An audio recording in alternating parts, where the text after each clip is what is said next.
भावांनो, एक गोष्ट सांगू. जुन्या लोकांनी मनापासून नातं टिकवलं आणि आत्ताची मुलं नातं आहे म्हणून निभावतात, परंतु भविष्यात नातंच राहणार नाही. कारण प्रत्येक माणूस हा एकटं जगायला शिकेल आणि त्याला गरज कोणाचीच राहणार नाही.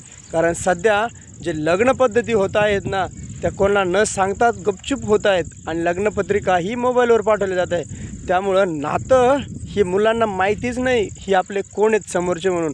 कारण पहिली लोक लग्नपत्रिका वाटायला थेट घरी जात होते, कितीही लांब असलं तरी जात होते आणि मग लांबचं नातं निघायचं. आजीचा कोण, नातूचा नातू, कोणला कोण, तरी पण ते प्रेमाने त्यांच्याशी वागायचे. पण आत्ताच्या मुलांना सक्का चुलता आणि चुलत्याचे पोरंसुद्धा माहिती नाही आहेत. एवढंच नाही, सख्खी मावशी, मावशीचे मुलं किंवा मग आणखी कोणतं नातं हे आत्ताच्या मुलांना अजिबात माहिती नाही. आणि जरी माहिती झालं तरी त्यांना तेवढं ते महत्त्वाचं वाटत नाही. ते त्यांच्याशी बोलायलासुद्धा टाळतात. कारण ॲटिट्यूड, गर्व आणि मीपणा खूप वाढला आहे आणि हा मीपणा भविष्यामध्ये कोणत्याच नात्याला धरणार नाही. त्यामुळे मित्रांनो, आत्ताच नातेसंबंध टिकायला शिका. कारण आत्ताचे मुलं फक्त नातं आहे म्हणून निभावतात, परंतु पूर्वी नातं त्यांनी मनापासून टिकून ठेवलं तेव्हाच आत्ताच्या मुलांना, काही मुलांना मुली भेटतात आहे.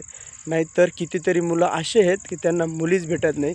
कारण त्यांच्या आईवडिलांनी नातंच धरलं नाही.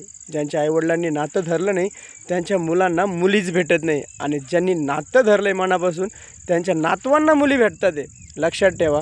त्यामुळं नातं टिकवायला शिका, नाहीतर भविष्यात तुम्हाला एकटंच जगावं लागेल. ना बायको असणार, ना नातं जवळ असणार, एकटं जागावं लागेल. मग पैसा भरपूर राहील, पण तो पैसा तुम्ही कोणत्याच कामात वापरू शकत नाही. कारण तुमच्याजवळ प्रेमाचे 2 शब्द बोलणारं कोणीच राहणार नाही. मित्रांनो, त्यामुळं नातं टिकवायला शिका.